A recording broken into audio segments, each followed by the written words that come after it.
Kami Tengkleng Nyamleng itu kami buka pertama kali itu tahun 1997, tanggalnya persisnya saya masih ingat 15 Juni 1997. Dan itu bukan usaha satu-satunya yang pernah kami coba, karena yang berawal kami itu sebagai pegawai negeri sipil, saya dan suami saya berdua ini sama-sama abdi negara PNS. Kami sudah mencoba banyak usaha. Sebelum saya insya Allah ini alhamdulillah berhasil usaha dengan tengkleng ini, kami udah pernah mencoba beberapa usaha sebetulnya. Ya dari kue-kue yang dulu pernah ada kue yang saya coba, antara lain juga ada gula kacang itu pernah saya nyoba, tapi tidak bisa seperti yang kami harapkan. Kemudian ganti ada juga warung sambal tumpang, ini masakan dari daerah Solonan juga, sambal tumpang, ada pecel. Warungnya buka pagi sampai sore, namun itu juga tidak bisa sesuai juga. Akhirnya kami berhenti, nggak punya usaha apa-apa, hanya tetap sebagai PNS, tetap bekerja seperti biasanya. Dan ya karena kegigihan dari suami saya itu, beliau memang inginnya itu punya usaha selain hanya pegawai seperti itu. Setelah berhenti beberapa saat, kemudian yang suami Solo yang aslinya dibesarkan di Solo, memang beliau dibesarkan di Solo. Dan kami punya tetangga yang di Solo itu yang punya usaha tengkleng, namanya Mbok Tentrem. Beliau tinggalnya di Nayu Ngadisono itu. Nah itu dulu tetanggaan sama suami saya waktu masa mudanya dulu di Solo. Nah dari situlah ada ide, gimana kalau kita nyoba jualan tengkleng, kambing kayak gitu. Akhirnya ya agak ayal-ayalan dulu akhirnya, tapi tetap akhirnya minta izin ke Mbok Tentrem untuk bisa diajari membuat masakan tengkleng. Akhirnya diajari dan alhamdulillah kami buka di Semarang ini. Dari persiapan-persiapan akhirnya sampailah hari hanya dengan perasaan yang was-was, lakundak dan lain-lain. Akhirnya kami bismillah mencoba berjualan dengan kaki lima. Waktu itu masih jualan kaki lima. Nah, dengan harap-harap cemas, kami coba dengan kaki lima buka. Dan sampai sekarang saya ingat itu, dulu yang mampir ke warung kami pertama kali itu bapak-bapak naik Vespa seperti itu. Beliau membaca, loh Semarang kok ada tengkleng Solo, Solo bener ndak ini gitu. Kemudian beliaunya mampir, kemudian dahar, dan beliau mengatakan iya emang bener ini tengkleng Solo. Alhamdulillah sejak itu kami jualannya optimis, kalau belum habis itu kami belum bisa istirahat untuk duduk, itu belum bisa.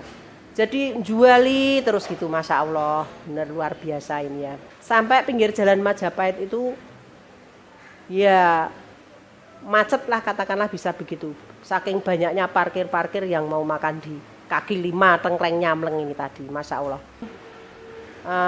Baru berapa tahun ini jadinya ya, 97 sampai sekarang 2020. Berapa? 23 tahun ya. Alhamdulillah. Sekarang suami saya sudah tidak ada, sudah meninggal. Saya dengan anak-anak untuk meneruskan usaha itu.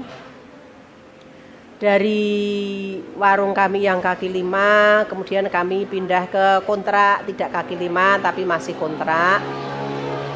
Di daerah Majapahit juga, tapi seberang jalan. Di situ kami ada mungkin 3-4 tahun gitu. Dan ini insya Allah kami sudah nggak pindah lagi di sini. Insya Allah sudah tidak kontrak dan tidak kaki lima. Nah, dengan bertambahnya kami, usia saya yang sudah tidak muda lagi, kemudian juga suami saya udah tidak ada, sedangkan anak-anak sudah menjadi orang tua juga, lama-lama menikah dan lain-lain, maka pelan-pelan warung ini nanti akan diteruskan oleh anak-anak saya. Nah, tengkleng nyamleng ini yang tadinya jualan kami itu hanya tengkleng tok, tidak ada yang lain. Akhirnya kami sampai sekarang ini bisa berkembang sate kambing muda, kemudian ada tongseng. Untuk kambingnya ada gongso. Gongso itu yang dimasak manis pedes. Insya Allah ini mantap. Kemudian kami juga ada 6 menu yang bagi yang tidak mau kambing, kami menyediakan juga untuk sapi ini spesial gongso iga sapi dan tongseng iga sapi. Juga ada untuk ayamnya juga ada ayam goreng, gongso ayam dan tongseng ayam. Insya Allah itu menu-menu kami yang ada di warung Nyamleng. Kami menyediakan spesial tengkleng nyamleng namun dilengkapi dengan yang tadi saya sampaikan. Untuk suka dukanya jualan kami ya, karena kami itu pedagang kaki lima awalnya, ya jelas nih dukanya ada ya ada. Pertama hujan dan panas. Itu kami harus ngusungi tendo setiap hari. Setiap hari itu jam 2 itu suami saya udah ngambil barang-barang yang kami titipkan di teman, kebetulan di Jalan Majapahit yang saya pakai jualan itu, belakangnya itu teman saya di Jalan Majapahit. Jadi kami naruh barang-barang di situ semua. Jadi kalau udah saatnya harus buka tenda, kami ngambil barang. Jadi dulu kami itu tertib, Masya Allah dulu itu setiap hari tenda itu dipasang, nanti dibongkar, pasang, bongkar setiap hari. Ketika hujan, angin, ya jelas itu duka juga itu. Tenda itu kan ya enggak permanen ya, jadi kadang miring-miring, airnya masuk dan lainnya termasuk duka juga. Tapi enggak apa-apa, udahlah. Seseorang yang pada saat itu menjalani kondisi seperti itu, enggak merasa susah itu waktu itu. Kami ya biasa aja ya, biasa seperti ini, orang kelasnya baru seperti itu. Hanya kalau sekarang mengingat dulu ya dulu bapak ibu itu pakai tenda, ngusungi, bongkar, pasang, hujan, kehujanan, kadang tendanya itu mau kabur, mau terbawa angin itu harus megangi tiangnya itu satu-satu, seperti itu. Ya kalau dirunut sekarang kelihatannya ya mesake ya dulu seperti itu. Tapi dulu menjalani seperti itu enak saja ya. Bahagia rasanya seperti itu. Lah kalau sukanya itu alhamdulillah tengkleng kami diterima oleh masyarakat Semarang khususnya dan sekitarnya itu alhamdulillah ini pada cocok. Bahkan ya berawal dari pelanggan kami juga. Cuman saya lupa namanya beliau itu siapa dulu ya, yang saya ingat sampai sekarang jasanya, namun lupa piyayinya gitu. Beliau mengingatkan, Bu, tengklengnya jenengan kui enak, terima pesanan untuk yang punya kerja nanti buat pondokan, seperti itu beliaunya itu menyampaikan gitu. Saya yang domblong mendengarkan beliau mendengarkan, oh iya Bu, saya dengarkan gitu. Terus akhirnya ada yang pesen, bisa pesen enggak, saya mau mantu seperti ini. Terus nggih bisa. Nah, waktu itu orang pesen gitu, saya bawa piring sendiri, misalnya untuk 500 orang, 100 piring dan sendok. Kemudian saya ngeladeni di sana dan lain-lain. Tapi ternyata ini ada pelajaran baru bagi saya ya, karena memang jualan baru. Kalau membawa piring sendiri itu repot, karena dari masakan menu-menu lain itu mereka juga pada bawa piring dan piringnya bisa jadi ada yang sama. Akhirnya setelah selesai acara itu kami harus milih cari piring sendiri dan lain-lain. Nah sejak itu kemudian suami saya begini, udah besok lagi kalau ada yang pesen tuh suruh siapkan piring sendiri. Jadi kita bawa masakannya aja. Ya udah. Akhirnya begitu. Ya yang pesen tuh beliaunya ya pada mau. Masya Allah. Jadi untuk tengkleng nyamleng itu dari awal kami berjualan itu masuk ke yang punya kerja, ke gedung-gedung resepsi, bahkan ke kantor-kantor seperti kantor BNI, sampai sekarang ini yang masih insya Allah eksis memakai tengkleng kami itu seperti Polda itu dari berbagai bidang, lantai berapa itu Masya Allah itu. kemudian di gubernuran juga, kemudian di Pemkot juga sama, DPRD juga, kemudian ada Panimbang itu juga. Keberkahan yang kami alami juga ada duka.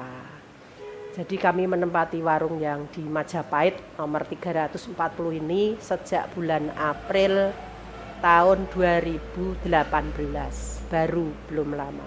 Namun bulan April kami menempati, kemudian bulan Mei, Juni, Juli suami saya kembali pada Allah. Ya itulah ya, bagi saya itu ya sesuatu yang sangat kehilangan karena beliaulah yang banyak ide, yang kreatif dan lain-lain untuk kami bisa seperti ini. Allah sudah mengendaki rezekinya suami saya Pak Rohmadi, 4 bulan menempati ini beliau tidak ada. Jadi untuk suka ini Masya Allah sukanya tetap banyak. Kami mendapatkan limpahan rezeki dari Allah itu yang Masya Allah sudah banyak, pokoknya banyak. Dari yang tadi kami pegawai negeri, sudah kami syukuri pegawai negeri itu juga tiap bulan gajian Masya Allah juga. Namun dengan menurut saya usaha saya ini berhasil, bagus, maka saya perlu untuk mengembangkan lebih serius. Akhirnya suami saya umur 50 tahun, beliau pensiun dari mengajar, beliau Pak Guru gitu. Kemudian setelah usia saya juga 50 tahun, saya juga mengajukan pensiun dini. Jadi intinya itu menurut saya, kesimpulan kami bahwa manusia itu wajib berusaha, wajib itu. Tapi soal hasil adalah urusan Allah. Dan ketika kita bersungguh-sungguh dengan usaha itu, pasti Allah akan memberi jalan. Itu rahasianya di situ. Jadi ini untuk anak-anak muda, termasuk anak saya juga, bahwa usaha itu harus bersungguh-sungguh dan harus yakin bahwa Allah akan menolong. Usaha satu belum berhasil, jangan ragu, usaha yang lain. Tidak berhasil, usaha yang lain. Sampai akhirnya Allah menemukan iki lo rezekimu ning kene, seperti itu. Insya Allah seperti itu.